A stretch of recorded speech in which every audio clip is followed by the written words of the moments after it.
네, 앞서 보신 내용 교사 노동조합 연맹의 황수진 정책실장과 조금 더 자세히 이야기 나눠보겠습니다. 어서 오세요. 안녕하세요.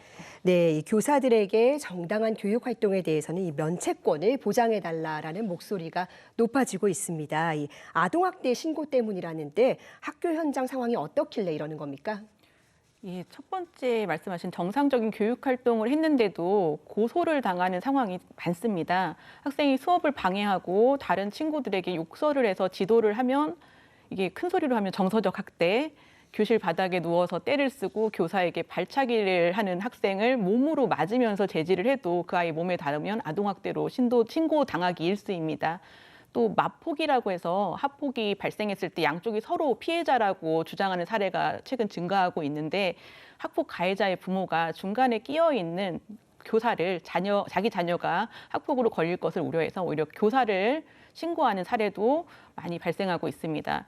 이렇게 무분별한 아동학대 신고 악용 방식이 퍼져나가면서 교육 현장에서는 교사들이 이제 학습 지도할 때나 생활 지도할 때 소극적이 되고 적극적인 지도를 하지 못해서 결국 다른 학생들의 학습권을 침해받는 사례가 생기고 학교 폭력을 당한 피해자들도 적극적으로 보호하지 못하는 상황이 많이 발생합니다. 그래서 교사에게 이런 아동학대 신고에 대한 면책권이 정당하게 교육 활동할 때는 많이 부과되어야 한다고 생각합니다. 네, 그렇군요. 그런가 하면 약성 민원 때문에 이 녹음 전화나 폭언 방지 멘트까지 도입하는 학교가 늘고 있는 것 같습니다. 그런데 이게 도입이 된 학교가 있고 또 안 된 학교가 있는 것 같네요.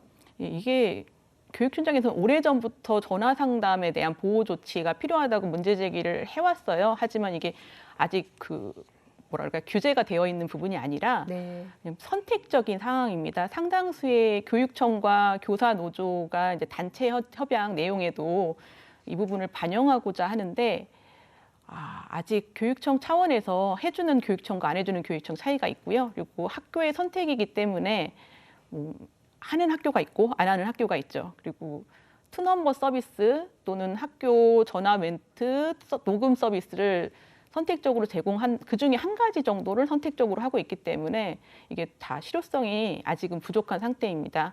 서울, 경기 등 일부 지역에서 시행하는 교육청마저도 학교 자체에서 업체를 선정하는 그런 과정이 있기 때문에 불편함이 있고 이로 인해서 실행하는 것도 더 어려운 상황이에요. 저도 신규 때 이제 누군지도 모르는 남자분이 갑자기 교실로 전화해서 소리를 막 버럭버럭 지르면서 이렇게 욕설을 퍼붓고 전화를 끊은 적이 있습니다. 한동안 전화를 받기가 두렵더라고요. 근데 이런 상황이 현장에서 굉장히 많습니다. 최근에는 민원 전화 시 교사 폰으로 전화하면 녹음이 되는 것을 우려해서 학부모들이 일부러 학교 전화를 이용하기도 한다고 합니다. 누구든지 교사가 아니라도 갑작스럽게 고성과 폭언을 들으면 당황해서 대응하기가 힘들고 네. 기분도 많이 상하겠죠. 그 피해를 또 근데 갑자기 당하면 증명하기도 힘듭니다. 네. 학부모님들의 상담이나 학교 안내가 코로나 때도 더 그랬지만 대부분 전화나 온라인으로 이루어지는 상황이에요. 이거는 고객응대 근로자 조건과 정말 유사한 특징이 있습니다. 이런 학교 특성을 고려한다면 고객응대 근로자 보호 조치에 준하는 그런 보호 조치가 학교에서도 필요하다고 생각합니다. 다행히도 교육부에서 6월에 폭언 방지 통화 연결음을 공모한다고 해요. 그래서 네. 교육부와 교육청 차원에서 이 서비스를 제공해 준다면 현장에서 악성 민원을 방지하는 데 큰 도움이 될 것으로 기대하고 있습니다. 네, 오늘 스승의 날이지만 우울한 소식이 참 많습니다. 이 교사들의 사기가 크게 떨어졌다라는 보도가 많이 나오고 있는데요. 이 교사들이 다시 힘을 낼 수 있도록 하려면 어떤 조치가 필요할까요?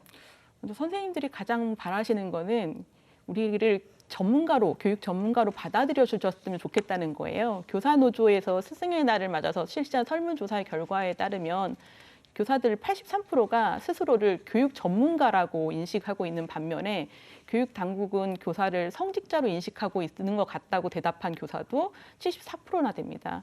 그러니까 서로 반대의 생각을 가지고 있는 거죠. 교육 정책을 수립할 때는 현장 교사의 의견을 반영하지 못하는 데 반해서 그 정책을 추진하는 과정의 모든 행정과 민원 이런 책임은 다 교사에게 있습니다. 또한 그 사회적으로 지금 자녀를 양육하는 환경이 많이 바뀌었잖아요. 네. 예, 그래서 학교에서 그 역할을 많은 부분 담당을 하게 됐어요. 네. 그렇게 학교의 역할이 증가했다는 거는 결국 교사들의 업무나 책임도 점점 늘어났다는 얘기인데, 그렇습니다. 예, 그에 맞춰서 처우가 개선되지 못하고 있습니다. 20년째 벌써 담임 수당이 오르지 않아서 하루에 5,000원 받고 일을 하고요. 네. 부장 수당은 월 7만 원 꼴입니다. 그리고 임금도 물가 인상률에 미치지 못하는 1%대 임금 인상률을 가지고 있기 때문에 젊은 교사들이 꿈을 펼치겠다고 발령받아서 왔을 때 실망할 환경이죠. 그리고 또 발령받아서 와서 마주친 환경이 아이들과 즐겁게 수업하는 환경이 아니라 갈수록 심각해지는 교권 침해와 그리고 또 수업 준비도 제대로 하기 힘들 만큼 많아진 행정 업무, 그리고 아직도 교직에서는 여전히 열정페이를 강요하는 그런 네. 분위기가 굉장히 교사들을 좀 사기를 저하시키는 그런 분위기라고 할 수 있습니다. 그래서 교사를 교육 전문가로 인정해 주시라는 얘기는, 우리 교사들을 교육 전문가로 인정하지 않다는 거는 결국 학생들도 전문적인 교육을 받고 있지 않다고 반증하는 얘기거든요. 그러니까 그런 부분이 좀 해소됐으면 좋겠다는 생각이 듭니다. 오늘 스승의 날이라서 오는 길에 이제 친한 지인분이 출근했을 때 학교에서 아이들이 칠판에다가 이렇게 삐뚤빼뚤한 글씨로 선생님 사랑합니다라고 써서 올려준 거를 사진을 찍어서 저한테 보내셨어요. 그래서 너무 감동을 받으셨고, 저도 이제 오면서 작년에 졸업한 제자들이 문자를 보내주는데 굉장히 감동을 많이 받았습니다. 이런 학생과 교사들 간의 상호작용이 있는 한 아직은 회복할 수 있을 때라고 생각을 합니다. 네. 예, 선생님들이 다시 힘을 낼 수 있도록 교권 침해 방지 대책이나 아동학대 무고에 대한 면책, 그리고 행정 업무 경감, 그리고 현실적인 보수 인상까지 이루어져야 된다고 생각합니다. 네, 교사의 위기는 결국 우리 아이들의 위기로 이어질 수밖에 없습니다. 선생님들 다시 힘내실 수 있도록 보다 근본적인 해결책이 마련되기를 바라겠습니다. 오늘 말씀 잘 들었습니다. 감사합니다.